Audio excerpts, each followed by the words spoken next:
আগুনে পোড়ার মতো দুর্ঘটনা মুহূর্তেই একটি স্বাভাবিক জীবনকে পাল্টে দিতে পারে। পোড়া দেহের অসহনীয় যন্ত্রণা তেমনি চিকিৎসা ও পুনর্বাসনের পথও দীর্ঘ ও ব্যয়বহুল। কিন্তু এই ভয়াবহতা অনেকাংশই হ্রাস করা সম্ভব যদি আগুনে পুড়ে যাওয়ার পর দ্রুত এবং সঠিক ব্যবস্থা গ্রহণ করা যায়।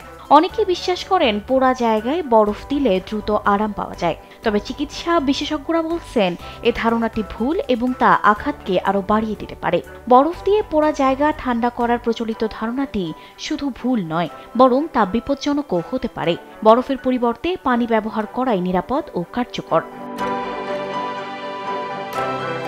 প্রাথমিক চিকিৎসার সময় আপনার নেওয়া পদক্ষেপে নির্ধারণ করবে আপনার নিরাময় কত দ্রুত ও জটিলতাহীন হবে। স্যান্ডেলিনা সো, রূপচর্চায় আভিজাত্য।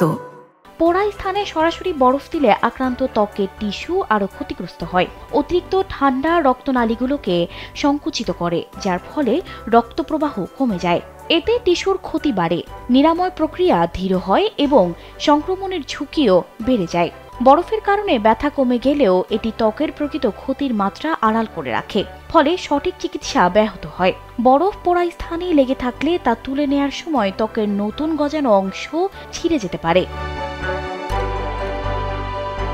পোড়া স্থানে বরফ, মাখন, তেল বা ঘরোয়া উপাদান লাগাবেন না। ফোসকা ভাঙবেন না, কারণ এটি সংক্রমণ থেকে রক্ষা করে। প্রথমে পোড়ার উৎস সরান এবং কাছাকাছি থাকা গয়না বা পোশাক খুলে ফেলুন। পোড়া স্থান ঠান্ডা প্রবাহমান পানিতে 10 থেকে 20 মিনিট ভিজিয়ে রাখুন। এটি ব্যথা ও তাপ কমাতে সহায়ক। আক্রান্ত স্থান হালকা সাবান ও পানি দিয়ে পরিষ্কার করে পরিষ্কার কাপড় দিয়ে শুকিয়ে নিন।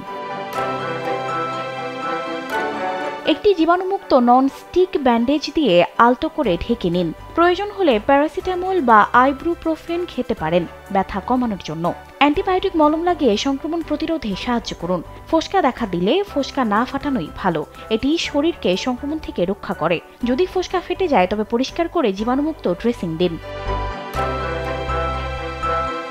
সানজিদা রহমান, কালবেলা।